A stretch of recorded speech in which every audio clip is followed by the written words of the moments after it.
नमस्कार मित्रांनो, मी आहे गुरु आणि करूया लगेचच व्हिडिओला सुरू. तर खूप महिने झाले आम्ही प्लॅन करतोय जाणं पण जाणं काही होत नव्हतं, म्हणून डायरेक्ट प्लॅन केला नाही, डायरेक्ट बुकिंग केली आणि आम्ही थेट पोचलो इकडे भीमाशंकरला. खूप धुकं होती. सकाळी आम्ही 4 वाजता इथे पोचलो. मग फ्रेश झालो, कपडे चेंज केले आणि डायरेक्ट पळत आम्ही खाली चाललेलो आहोत. का माहिती आहे, कारण की थोडासा जरी इकडे लेट झाला ना तर आम्हाला आरती मिळणार नाही.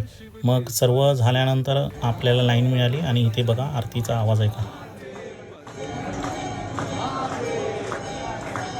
एकदम थोडंसंच आपण लांब होतो, नाहीतर मग आतमध्ये गाभाऱ्यामध्ये जाऊन आपल्याला आरतीची इथे मिळाली असती.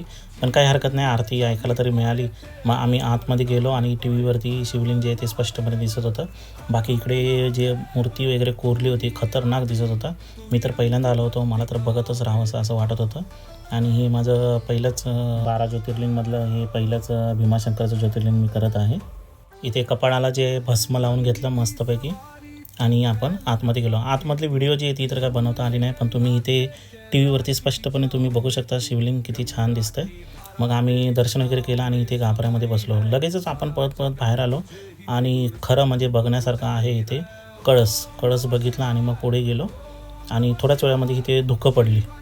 फ्रीज ओपन केल्यानंतर जसा धूर बाहेर येतो तसाच इथे स्मोक सगळा बाहेर येत होता, म्हणजे धुकांचा.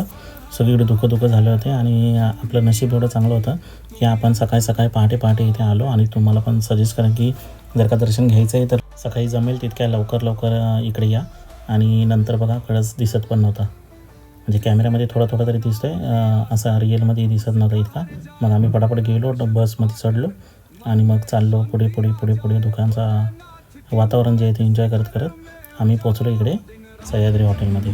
मस्त पोहे नाश्ता जे काय खायचं होतं ते खाल्लं पिल्लं आणि मग निघालो आपण छत्रपती संभाजी महाराजांच्या नगरीकडे. चला तर भेटूया तिकडे. बाय.